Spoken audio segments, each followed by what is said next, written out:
Hello class, in this video, I'm going to go through two challenging calorimetry problems that were found in previous exam papers. To perform this calculation successfully, you will need to refer to the heat of combustion values found inside of the data booklet. In the first question, it's asking for us to calculate what mass of butane must undergo complete combustion to raise the temperature of 100 grams of water by 1 degree Celsius.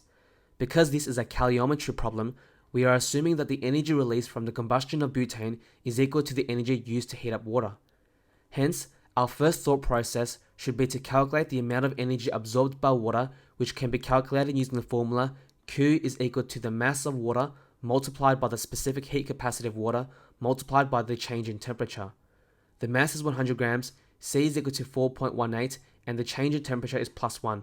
Plugging in these values into the calculator gives us an answer of 418 joules, which corresponds to the energy released by butane. According to this table, it's saying that 49.7 kilojoules of energy is released from the combustion of 1 gram of butane. Alternatively, this is the same thing as saying 49,700 joules of energy is released for 1 gram of butane. I've converted into joules since joules is the standard unit of energy. Based on this knowledge, I can set up a ratio which relates the energy released from the combustion with the mass of fuel. From here, we would need to solve this algebraically by cross-multiplying, and then what we'll do is we're going to divide both sides by 49,700 to solve for x. In doing so, this will tell us what mass of butane is present, and this is going to give us an answer of 8.41 times 10 to the power of -3 grams. As a result, the answer is going to be D. In the last example, 2.09 grams of ethanol is burnt to heat 200 grams of water in a can as shown in the following diagram. Calculate the final temperature of water in the can. In this problem, we are also assuming that 60% of the energy released from the combustion reaction is used and transferred to therefore heat up water in this particular can. To begin this problem, I'm going to refer to the data booklet to find the heat of combustion for ethanol.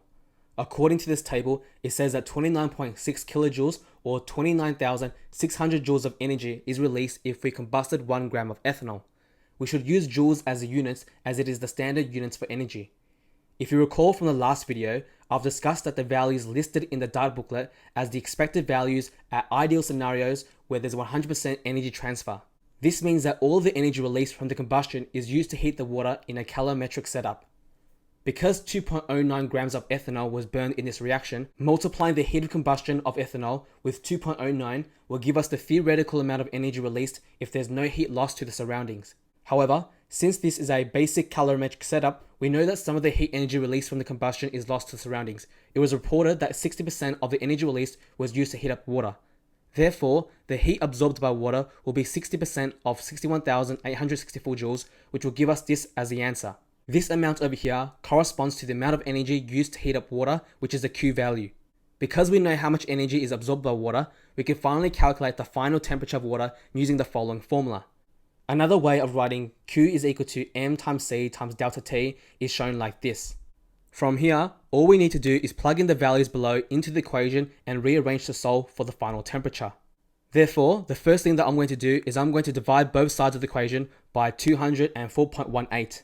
To isolate T final, what I'll do is I'm going to add both sides by 25.3, and if I put this all into the calculator, you should get an answer of 69.7 degrees Celsius. As you can see by these two examples, some of the calculations will require you to refer to the data booklet so that you can find out what is the heat of combustion, and then using a bit of algebra, you should therefore be able to get your answer. Thank you for watching this video, and I'll see you guys again in the next one. Bye.